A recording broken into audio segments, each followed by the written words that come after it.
art-centric, spotlights performances, events, and people at the Arvada Center.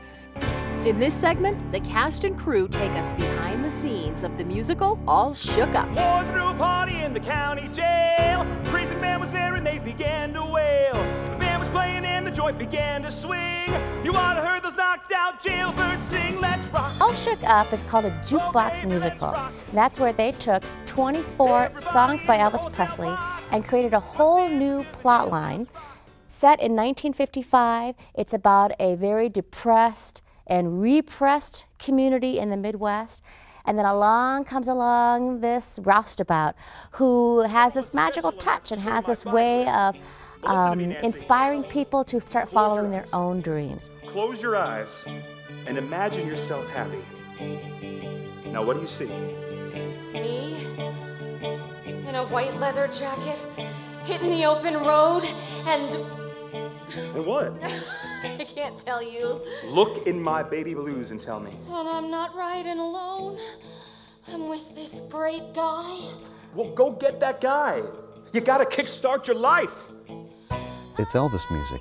Everybody knows it. Everybody, has a favorite. Everybody has some connection.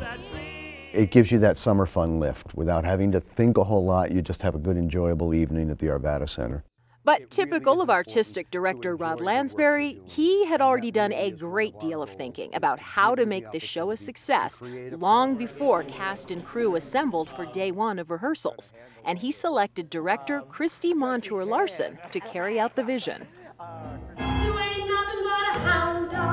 There's a beautiful journey of transformation that happens in All Shook Up. Well, the title's a big hint, isn't it? Christy brings a wonderfully fresh eye and an approach of depth to the shows. I think a couple things that I want people to take away from this production are the beauty of self-discovery, to be who you want to be, the freedom to love who you want to love, and that there's something about a song that can get into your heart and express things that you're feeling deep down inside that nothing else really can.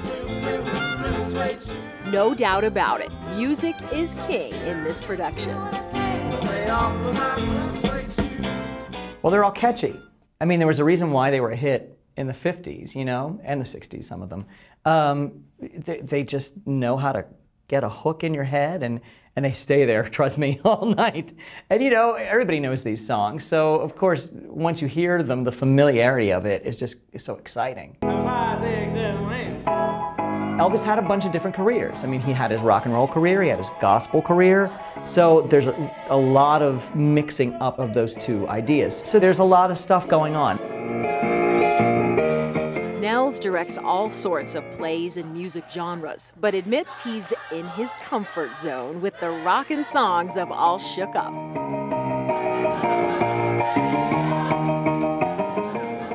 In the first days of rehearsals, Nels and actors work offset. Awesome, let's move on. As rehearsals progress, movement and music begin coming together.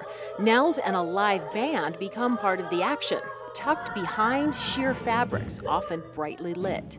We're going to be high up, but we're going to be in the middle of Brian Mulgrave has designed this roller coaster thing, so we're in the middle of the roller coaster. We love being on stage, so it's exciting for us. We feel like we're really a part of the action.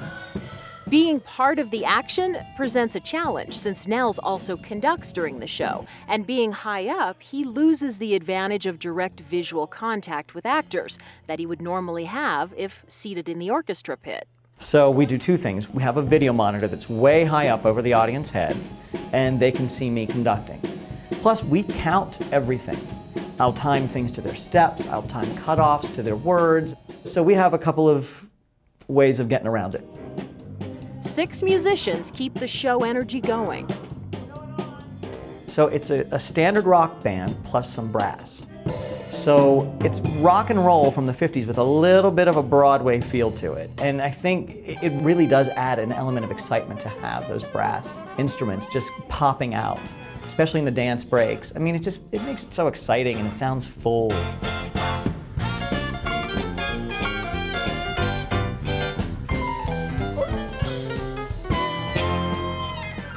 In the last days of the 3-week rehearsals, Nels continues to push for the sound he wants. That's all right. So I'm still hearing some overhang. You should be taking a breath before that's all right. Okay. One more time, that's all. Ready, and. That's all, ain't all, ooh, that's all right. Got it? Yes. One more time, just to lock it in. Ready, and. That's all,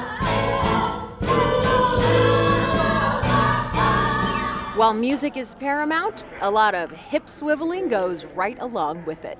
And tiny choreographer Kitty Skillman-Hilsebeck packs big power into every movement and drills the actors at every opportunity. Each time you do this, it's throwing it more at them as opposed to just staying here. It's there. The rigorous rehearsal schedule demands every minute be used by cast and crew alike, with lighting crews coming in late at night after rehearsals have ended. Okay, Brian, go ahead and raise it up just a little bit.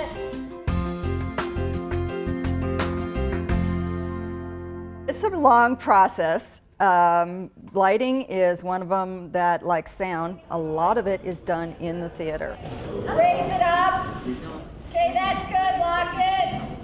To make all this happen, though, you need a very good crew who's willing to go with the flow, to make changes when they happen, because that is also a very big thing about being in lighting, is that you get into the theater and you find out something is either not going to work, and on a moment's notice you have to change, or things have to be added or subtracted, and you just got to go with the flow. Okay, Jacob, you're fine. Go ahead and lock it there. Brian, you need to raise up. From day one in the planning process, lighting director Gail Gober collaborates closely with scenic designer Brian Mulgrave. Usually I'll come up with a basic design and then I'll collaborate with Gail and we'll come up with different ways to approach lighting that element so that it can be the most effective. In All Shook Up, the show begins with flat, dreary lighting to match the town's bleak ambiance. By the final act, color is popping all over the carnival-like setting of the town. I'm playing Natalie and Ed, which is an interesting little twist. I get to dress up as a boy. Chad rides in and Natalie falls, immediately in love with him, as do, most of the women in town. Just call my name, and I'll be right by your side. Everyone's such a part of this puzzle. It's one of those shows that really is an ensemble piece. Without everyone, the show goes nowhere. Eric Ulloa plays the lead male role of Chad. I'm trying not to make him Elvis, because granted he sings Elvis songs, but he has that likability of Elvis where he's just a simple kind of country boy who's not dumb, a smart guy, but he's more like street smart.